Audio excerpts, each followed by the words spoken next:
নমস্কার বন্ধুরা, এটা ছিল আমাদের দীঘা যাওয়ার গল্প। বেশ ভোর ভোর আমরা বেরিয়ে পড়েছিলাম দীঘা যাওয়ার উদ্দেশ্যে। আর দীঘা যাওয়া মানে কোলাঘাটে একটা হল্ট তো করতেই হবে। নেমে যথারীতি আমরা সেখানে চা এবং জল খাবার খেয়ে নিলাম এবং কিছু ফটো তুলে আবার রওনা হয়ে গেলাম দীঘা যাওয়ার পথে। এই পথগুলো ভারী সুন্দর। সাধারণত শহরের দিকে আমরা এই ধরনের রাস্তা দেখতে পাই না। দুদিকে এত সুন্দর গাছের সারি আর মাঝখান দিয়ে যাচ্ছিলাম, সত্যি ভীষণ ভালো লাগছিল। বাচ্চারাও খুব এনজয় করছিল রাস্তাটাকে। আর এইসব রাস্তা দিয়ে যখন আমরা কোথাও বেড়াতে যাই তখন আমাদের সবসময় মনে হয় কখন পৌঁছবো।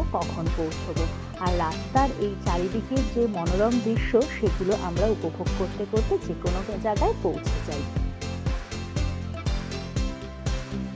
যদিও এই সময় কিন্তু প্রচণ্ড গরম ছিল বাইরে, তাই আমরা খালি ভাবছিলাম আমরা কতক্ষণে গিয়ে সমুদ্রে স্নান করব।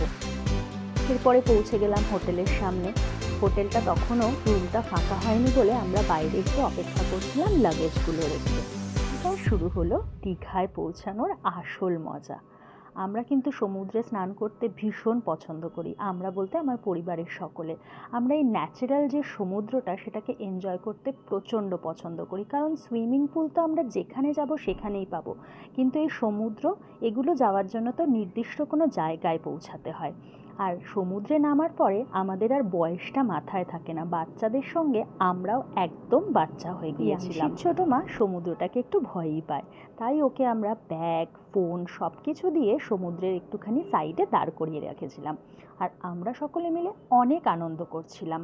তবে পরের দিকে ও সাহস করে করে একটু ঢেউয়ের দিকে আসে। দেখো আমরা কীরকম আনন্দ করছি, বড়রাও কিন্তু বাচ্চাদের মতো সমান আনন্দ করছে, কারণ আমরা না সত্যি সমুদ্রটাকে ভীষণভাবে উপভোগ করি।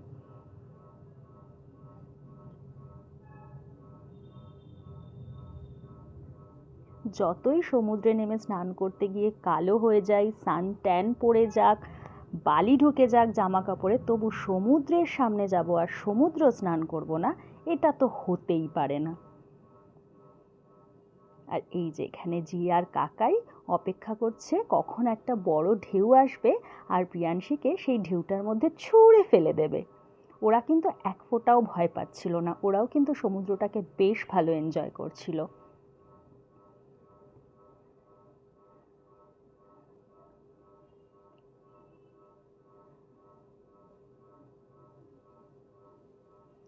এবার বিকেলবেলা সারাদিন সমুদ্রে লাফালাফি ঝাপাঝাপি করে এরপর সন্ধ্যাবেলা আমরা চলে গেছি সমুদ্রের ধারে বসে সমুদ্রের হাওয়া উপভোগ করতে।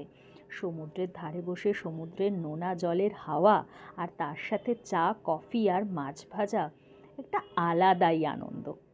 এই দিনটা আমরা এভাবেই সারাটা দিন ভীষণ আনন্দ করে কাটিয়েছিলাম। এটা ছিল আমাদের দীঘার প্রথম দিনের গল্প। পরের দিনের গল্পটা আর একটা ভিডিওতে আনছি।